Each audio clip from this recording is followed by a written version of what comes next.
semua masalah yang disepakati oleh para ulama, yang lainnya ada khilaf. Itu kita mungkin kena buat kuliah lain pun. Kita nak bincang bagaimana muwafiq dia perlu menghabiskan Fatihah. Baik. Jadi itu yang masalah kita yang keempat yang kita dapat faham. Nanya nak tahu dapat rakaat ke tak, dapat dah rukuk dengan imam. Yang tu. InsyaAllah.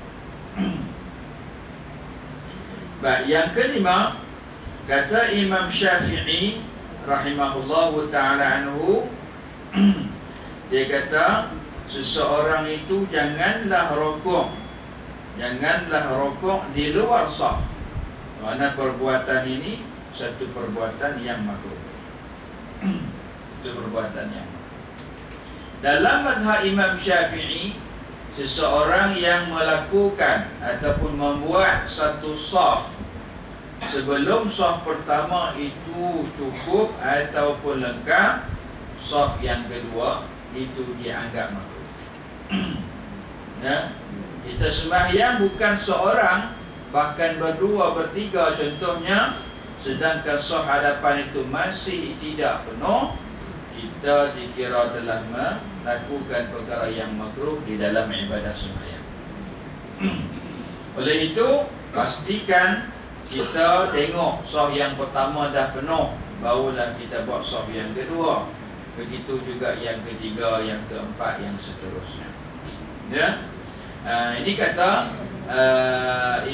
Imam Syafi'i rahimahullahu ta'ala anhu menyatakan hukum, dan pengarang kita juga sebut di bawah dalam perbincangan dia tadi ni, kerana kerana rukuk berseorang diri di belakang shaf itu adalah makruh. Ini menurut pandangan kita.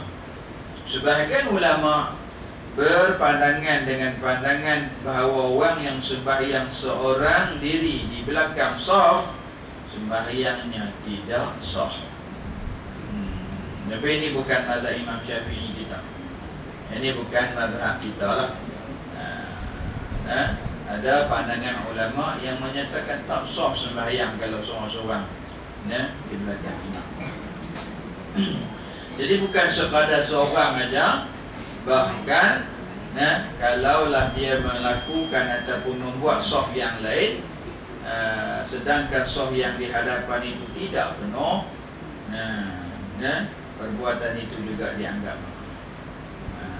Jadi itu suasana yang perlu kita ubah. Kalau pakat-pakat kita mengaji, pakat-pakat kita tahu dan amal, insya-Allah. Masyarakat kita ni banyaknya jahil. Yang kedua tahu tetapi tak mau buat. Sebab macam-macam sebab lah. Sebabnya selalunya depan tu ada aircon sejuk sangat, tak maju. Untuk yang ada aircon lah. Yang tak ada aircon pula hangat, tak ada kipas tepi tu. Tu. Okay? Yang ketiga mungkin ialah kawan kita sebelah tu yang kita tak suka ke apa, kita tak maju tepi dia. Dan ini perkara-perkara yang ialah yakilah yang tu.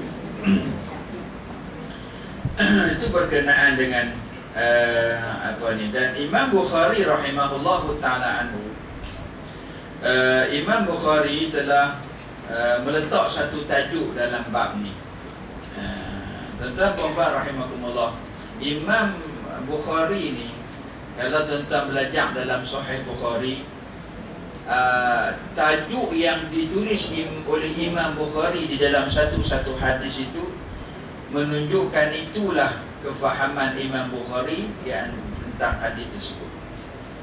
Kalau tuan-tuan puan-puan belajar dalam Sahih Imam Bukhari, Imam Bukhari kadang-kadang mengulang satu-satu hadis itu berulang-ulang. Mungkin hadis ini berada dalam bab ni, dan hadis itu yang sama disebut pula dalam bab lain, tetapi dengan tajuk yang berbeza. Itu cara penulisan Imam Bukhari. Imam Bukhari meletakkan hadis itu, dia letakkan hadis itu buat kali kedua, ketiga, kerana tajuk baru yang telah diletakkan oleh Imam Al-Bukhari. Imam Bukhari meletakkan juga dalam hadis ini membincangkan tentang wanita, sah perempuan. Kata Imam Bukhari, dengan hadis ini Imam Bukhari meletakkan bahawa sah wanita itu cukup dikira satu, walaupun perempuannya hanya seorang. Ini berlaku kalau kita contohnya sembahyang di rumah, anak lelaki, orang perempuan tu seorang aja. Mungkin ada anak lain perempuan tapi tak sembahyang ke apa kan, kecil lagi ke ataupun besar dah, tapi dia ada keuzuran contohnya. Jadi sah wanita adalah di belakang sah lelaki. Sah wanita adalah di belakang sah budak-budak, kan? Sehingga dinyatakan oleh para ulama, saf yang telah dibuat sekalipun, kalau datangnya budak-budak, wanita itu kena ke belakang juga. Berbeza lelaki, kan? Masalah lelaki berbeza. Kalaulah kanak-kanak itu dah buat saf, kita datang, kita kena duduk dengan saf budak-budak tu. Itu berbeza dengan lelaki. Lelaki tidak boleh nak memundurkan lagi, nak suruh budak-budak tu ke belakang setelah saf kanak-kanak telah dibuat. Contohnya saf lelaki dah selesai, saf kanak-kanak mula dah ada, kemudian kita main, budak-budak duduk belakang. Budak-budak duduk belakang, dia kata. Ini tak bertepatan dengan apa yang dinyatakan oleh para ulama. Lelaki kalau dah sampai lewat, kemudian dia tengok ada saf kanak-kanak, dia masuklah sembahyang saf kanak-kanak tersebut, dan dia tidak boleh nak menyuruh kanak-kanak itu untuk undur ke belakang. Kerana saf itu telah menjadi, tempat itu telah menjadi hak kanak-kanak. Dia kira ada hak di situ. Perbincangan para ulama tentang hak saf ni, hak tempat duduk ni banyak. Di antaranya dia kata kalau orang tu tinggal sehingga kita tahu pasti bahawa memang dia tinggal tempat tu, barulah kita tak boleh ambil. Kalau dia letak dah tempat tu, letak sejadah, kemudian dia pergi ambil wudu. Ini berlaku contohnya kita di Masjid Nabawi, Masjidil Haram. Kadang-kadang kita nampak ada sejadah di situ. Kadang-kadang dia letak papan rehal, dia bubuh puterah dia ataupun dia bubuh dia punya ekal tu, letak depan tu. Kita tahu yang ni hak orang tempat ni. Jangan kita pergi duduk tempat tu. Jangan kita nak ambil tempat tu, jangan kita nak ambil rampas tempat. Nak tempat tu mewah. Dia mewah, tapi kerana mungkin dia ada sikit perut ke apa kan, dia tinggal tu, dia pergi tanah. Ini berlaku dekat dengan saya baru-baru ni di Madinah. Dia letak tempat tu situ, kemudian dia suruh yang tua tak larat, dia pergi ke belakang kerana nak baca Quran sambil bersandar. Dia orang tua, dia pergi ambil Quran, dia bersandar di belakang tu. Tianglah orang tua, sedangkan dia letak dah situ rehal, dia letak dah apa, dia punya perlengkapan nak sembahyang dia, puterah ni apa nak itulah, ada berbubuh macam orang perempuan pakai kelubung tu lah, tu nama puterah bahasa Arabnya. Dia pun letak ada di situ, dia pergi dah ke belakang baca Quran, kan, agak mungkin jauh, begitu kan. Setelah dia datang, ada mat Pakistan pergi duduk. Dia kata, tu kenapa ambil tempat aku apa semua? Ya, aku buat dah, aku Pakistan, aku bukan tahu hang cakap. Kan? Jadi ini tak disebut oleh para ulama tentang kita tidak boleh mengambil tempat, walaupun ialah tafassahu yafsahillahu lakum. Dalam hadis Nabi sebut tafassahu, hendaklah kamu beri tempat kepada orang nak duduk, nescaya Allah Subhanahu wa taala akan beri kepada kamu keluasan. Yafsahillahu lakum, itu maknanya kita dapat pula satu anugerah Allah Subhanahu Wa Taala, beri tempat kepada orang. Baik, kalau contohnya hari Jumaat. Hari Jumaat ialah di Mekah ni, kalau hari Jumaat, Allahu Akbar. Baru ni ada seorang saya kata tuan dengan lapi hari Jumaat ni nak pergi juga pengsan dalam masjid.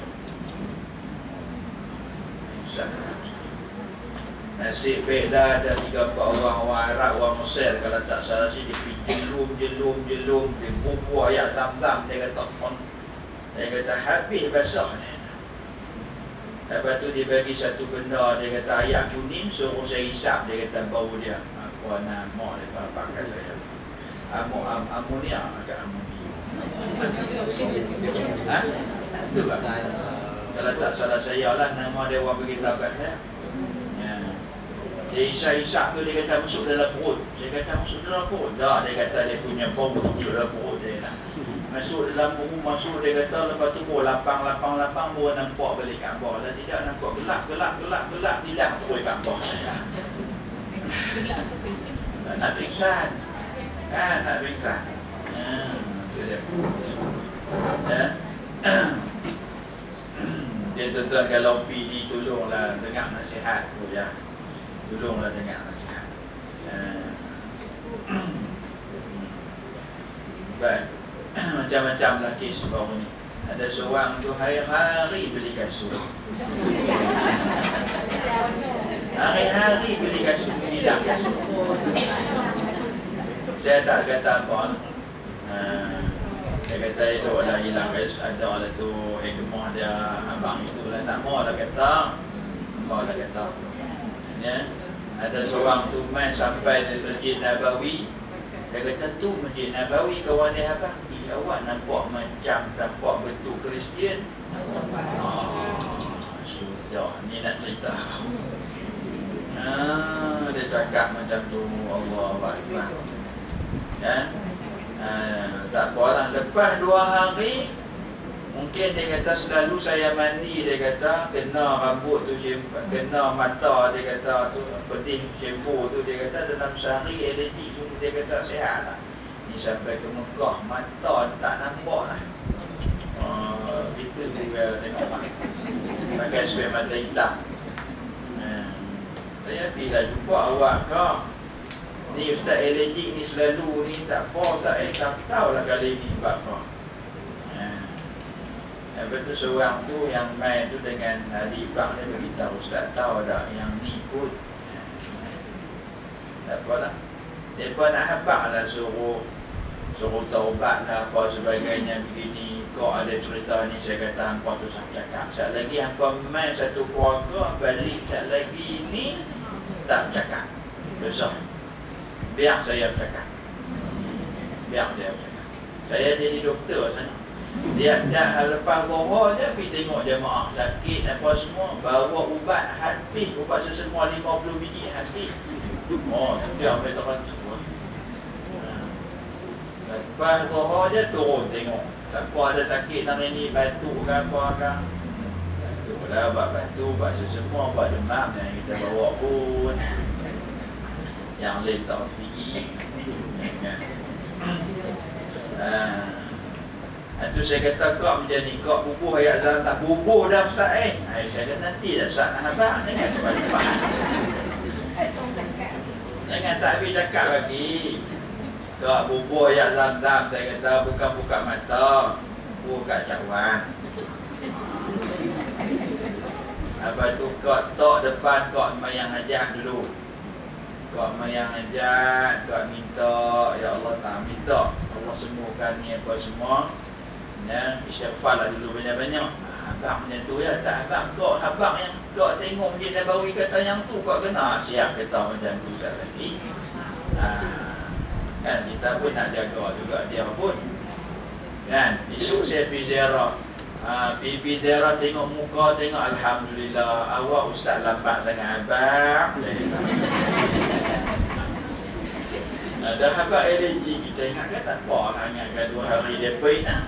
Rupanya tengok duduk nampak lagi tak nampak lah dia buat. Kata tak boleh ni. abang dia kata, abang yang ajak buat main wudu elok, yang ni hadis Nabi SAW sebut tentang bagaimana orang itu kalau ada hajat dia ambil wudu sempurna wudu yang dilakukan, kemudian dia sembahyang 2 rakaat. Buat macam tu. Sekali lagi bukan. Ingat ayat Zam-Zam tu kata Nabi, ma'u Zam-Zam lima syuribalah. Ayat Zam-Zam itu untuk apa dia diminum. InsyaAllah buat niat macam tu insyaAllah. Buat yang ajak dulu insyaAllah. Lain sikit. Alhamdulillah. Baik. Itu cerita sikit lah tentang apa yang berlaku baru ni di Makkah Al-Mukarramah. Macam-macam lah. Macam-macam kalau saya nak cerita. Kan? Tu saya kata kalau pi ni belajar lah tunang abang. Dan kalau sampai sana orang bagi tahu kat mana yang ni untuk apa semua tu, ambil lah. Ambil dah parti. Jangan buat tak kisah. Bila buat tak kisah, itulah kena masyarakat yang berlaku. Tahun ni saya ambil 2 kisah yang saya kata orang ni memang dia tak ambil perhati ketika kita beritahu. Itu dia. Pergi ke Tanaim, masuk ke Mekah pula, patah balik ke Tanaim. Saya lupa niat. Saya kata buat tak niat sampai dekat boleh jaga baru teringat kata tak niat lagi. Saya kata kan depan tu ada batu, dia depan lagi, depan batu penanda masuk tanah haram. Kan kata depan tu lagi, saya tak niat dah Ustaz tempat itu. Jadi di situ saya dapat faham bahawa dalam penerangan awal saya sampai ke Makkah dulu daripada Madinah, kita akan sampai ke Masjid Tanaim dulu.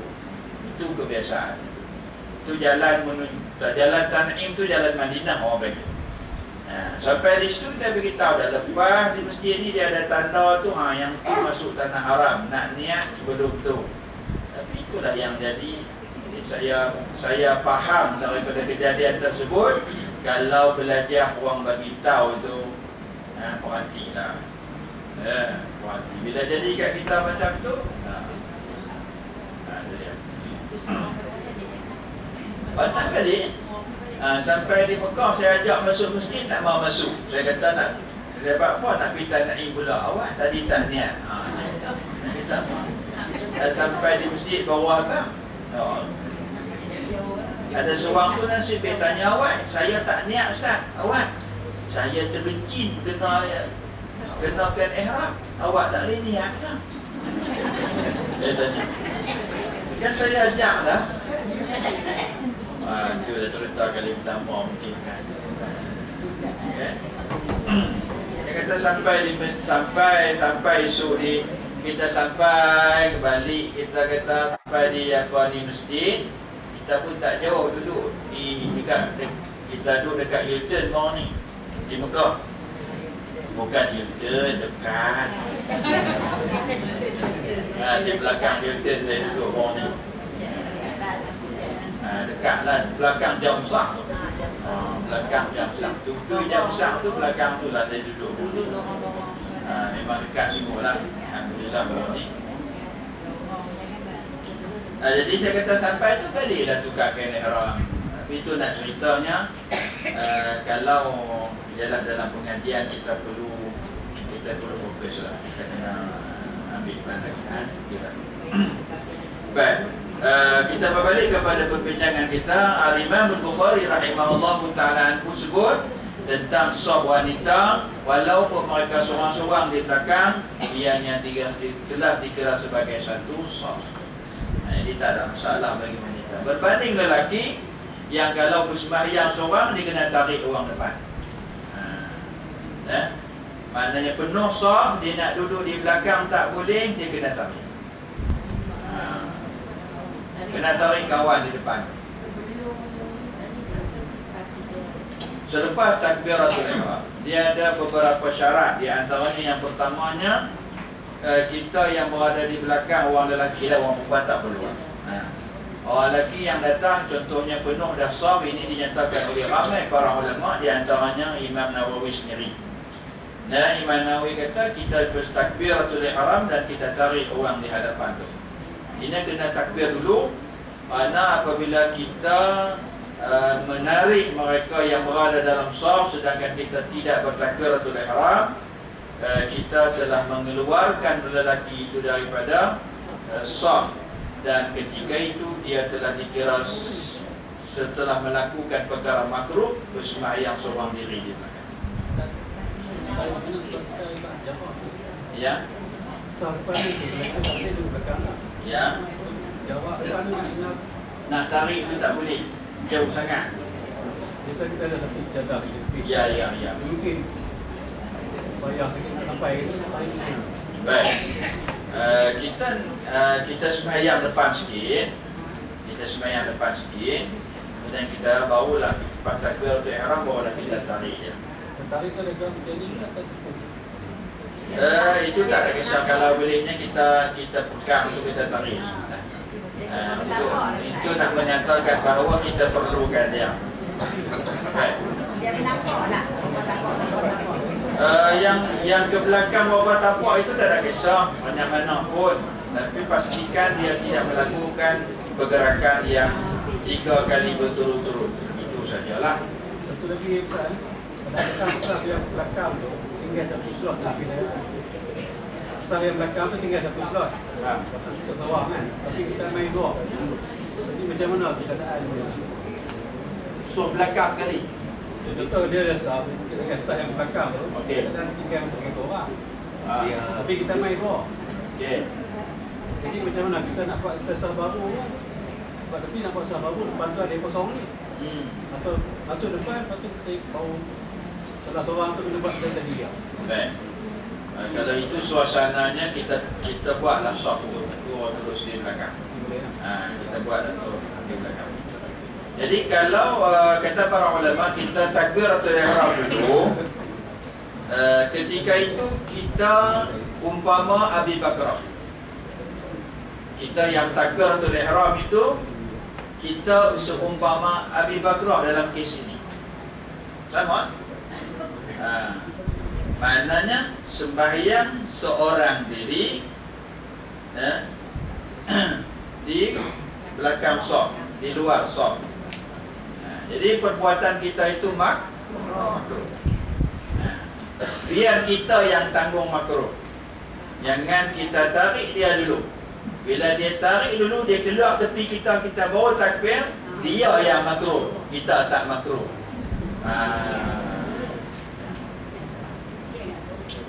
Kesianlah kawan tu nak tolong dia makruh.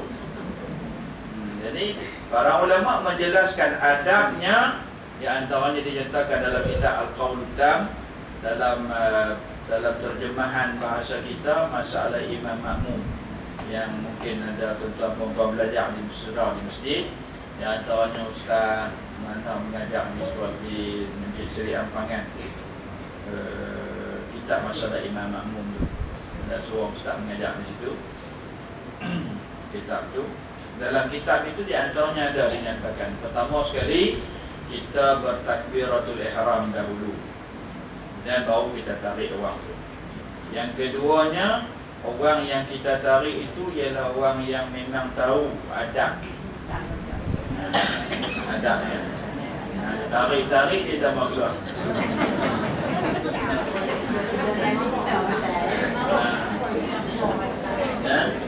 Jadi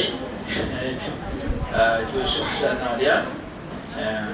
Kemudian itu di antara kata para ulama. Ya, itu kata di antara para ulama. Sebut begitu. Yang penting dalam masalah ni, seseorang yang nak menarik sahabat dia keluar daripada shaf itu perlu bertakbiratul ihram dahulu. Ya, berdasarkan hadis ini, biarlah kita yang lambat itu menerima akibat makruh sembahyang. Jadi kita Allahu Akbar, itu makruh pada kita. Kita baru tarik dia. Bila kita tarik dia, dia keluar untuk nak menyelamatkan kita daripada perbuatan makruh. Jadi yang depan tu dia akan masukkan baliklah. Mungkin takut ada seorang mai kemudian, bolehlah dia terus masuk ke tempat yang